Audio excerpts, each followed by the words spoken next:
I have gone over all my notes and I'm going to make much more of an effort to start using a lot more template notes. Today's video is going to be about 5 things that I do to prepare for working in a new dental practice. I have been locuming a little bit. I know a little bit about introducing myself into a new practice. I can say to you what I do to prepare myself when I'm going into a place that's new for me, to make sure that I'm going to do the best job that I can do, and to make sure that I integrate well and do the most that I can to get on with the patients and to get on with the practice and provide a good standard of work. And for me to provide a good standard of work, I need to know that I have everything that I need around me to build myself up for success.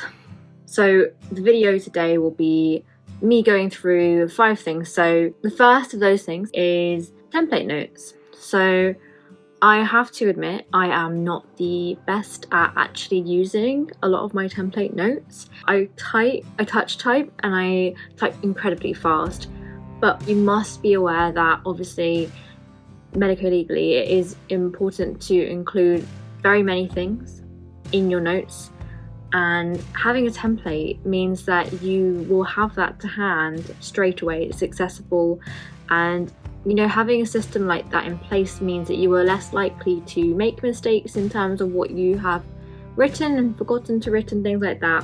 So it is really good to have a set of template notes that you use regularly, and especially if you use them across the board, then you know that you are generally writing what you need to be writing. Personally, I have a good memory for certain things, so that because I touch type, I know what things are really supposed to be in there.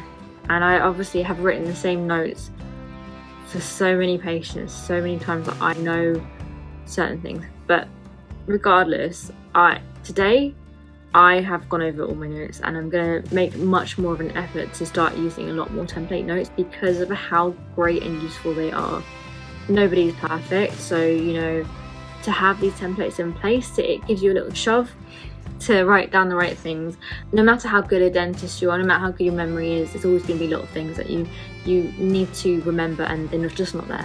So when you stick out a template, it's there and you can read through it middle and after appointments, and you can shuffle back to it and then look at things that you probably missed. Sometimes you do miss things, and if you have missed something, at least when you've gone through your template, you can call patients back if you need to, see them next time, or just remember to remind yourself of the thing that you missed and how important it is to bring that back. When you're making template notes, you need to kind of recognize what procedures you do most, which are going to be generic ones, so things like crowns, endodontic procedures, single-rooted, multi-rooted, and then you've got pros work, so dentures, crowns, indirect restoration. Today I was working a lot on my indirect restoration consent and the processes and procedures that I go through. Those can be quite distinctive and personal to the person because everybody starts finding their own way about how they like their procedures to go. I would like to say that the way that my procedures tend to go are more in the generic route of how I've been taught, and they don't really deflect so much from that.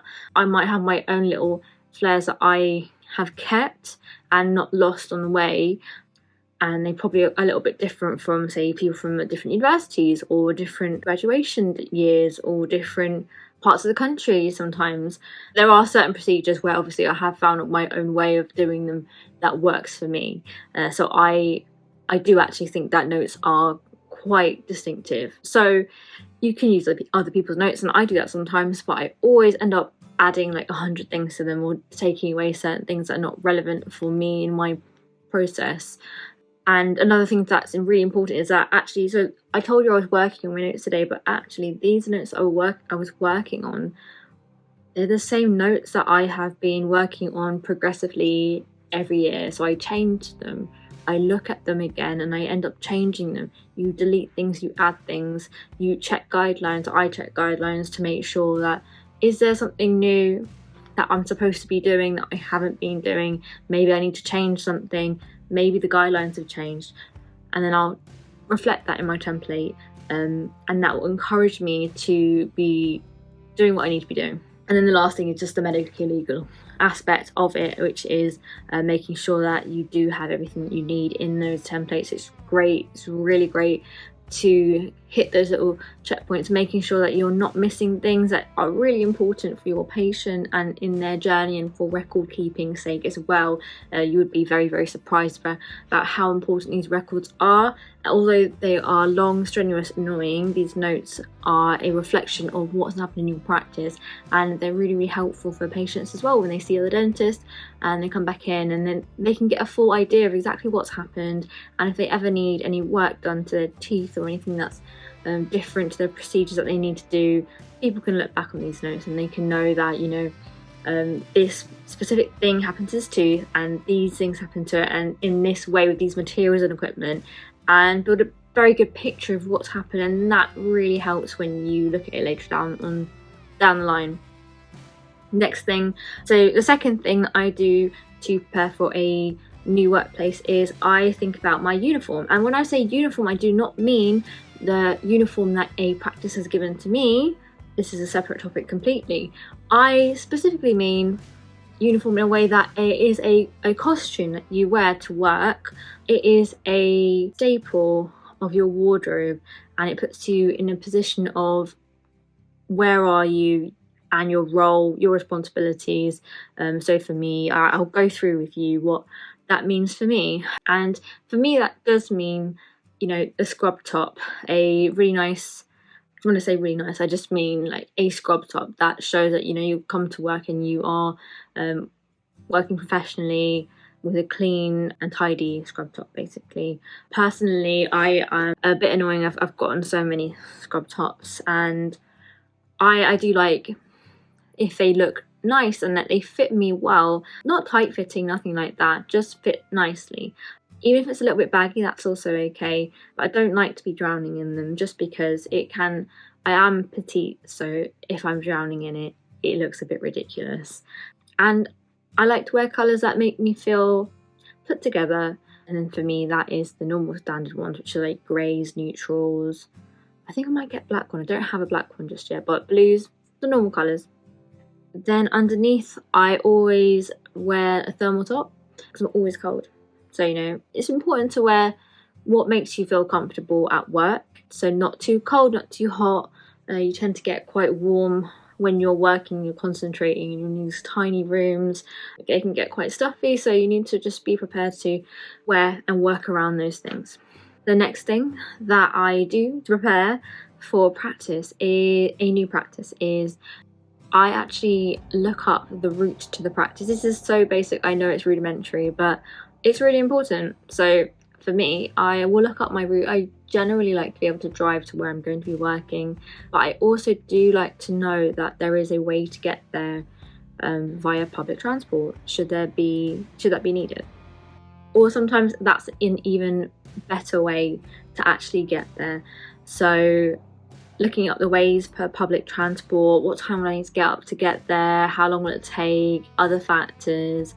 Are there any strikes generally in that line? What's the walk like? Is it tricky? Am I able to carry all my things across? The busyness of the line. If I can walk there, that would be ideal, but that is not even possible at the moment.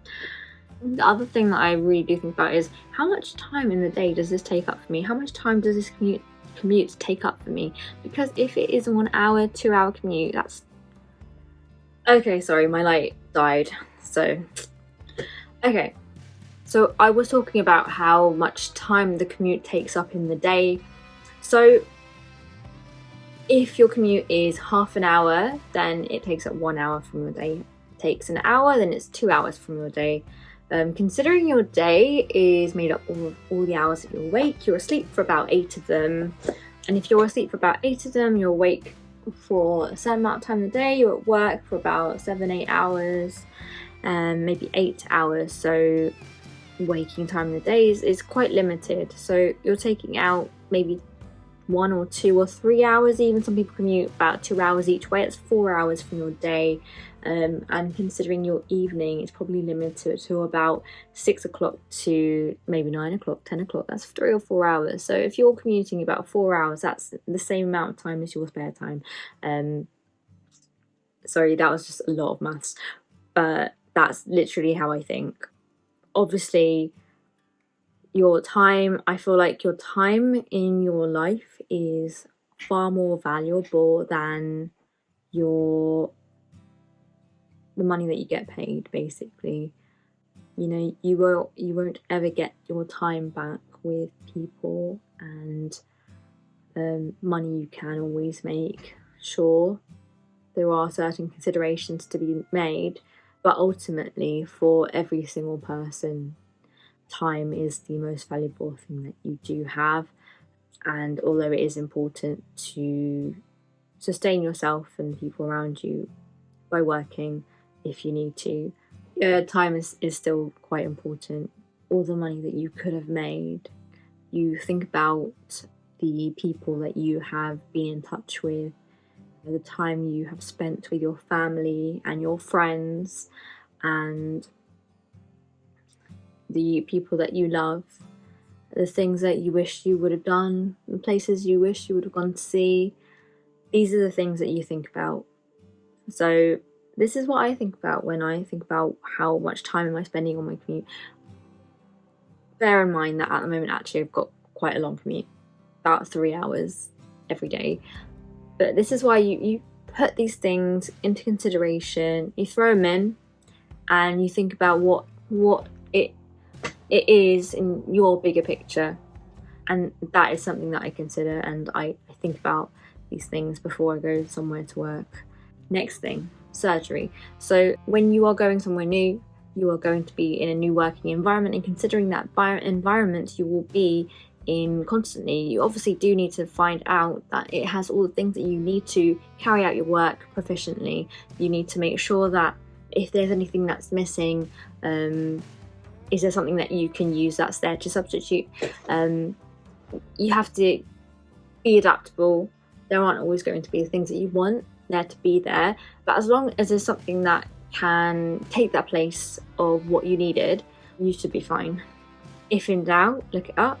And if the thing that you need, like the material or equipment that isn't there that you need, you can always ask someone what they have instead and how to use it, and you can look it up on how to use it if you need to, or ask another dentist or nurse if you need to as well. If there is anything specific that you absolutely need, then you can always discuss that. But if you're doing general dentistry, there are a lot of overlaps for things. You usually find that you do have most of what you need. Another really helpful thing to find out when I'm working somewhere new are the labs that they use for aesthetic work, because there are going to be different labs and with different kinds of work, and it is good to find out which one's good for which, and the cost and prices of things as well, and just being aware of the time.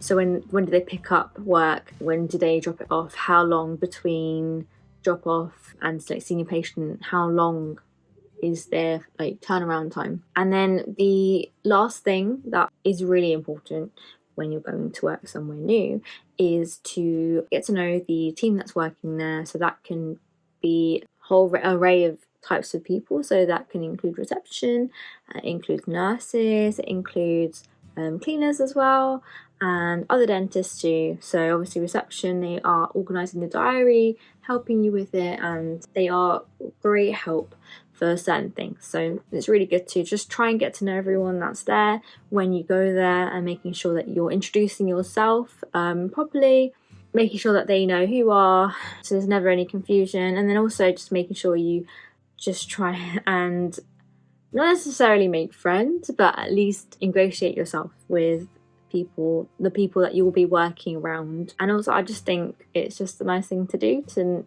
try and get to know the people that you're going to be working with. That has been 5 things that I do to prepare for working at a new dental practice or a new dental space.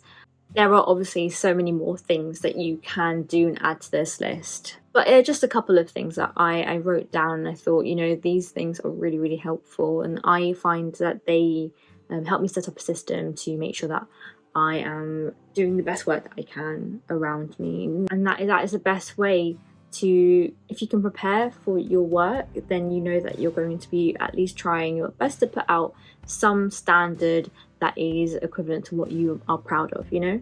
That's what I really aim for, being proud of the work that I'm putting out.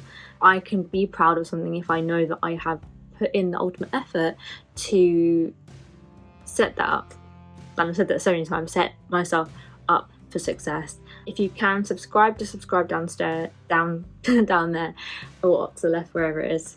Subscribe, like the video. I've got another video last week from an interview with one of my nurses. This video links up with the what's in my bag video. Share this with your friends who you think this might be useful for. Add a comment so that I can find out what you found useful, and if there's anything else that you would want me to cover. If you have any additional advices that you can give to other people about what they can do to prepare, and if you can share this with your friends, just you can put it on anywhere, on Instagram, share the story, hit me up on my Instagram as well, let me know that you watched it, really appreciate it, thanks.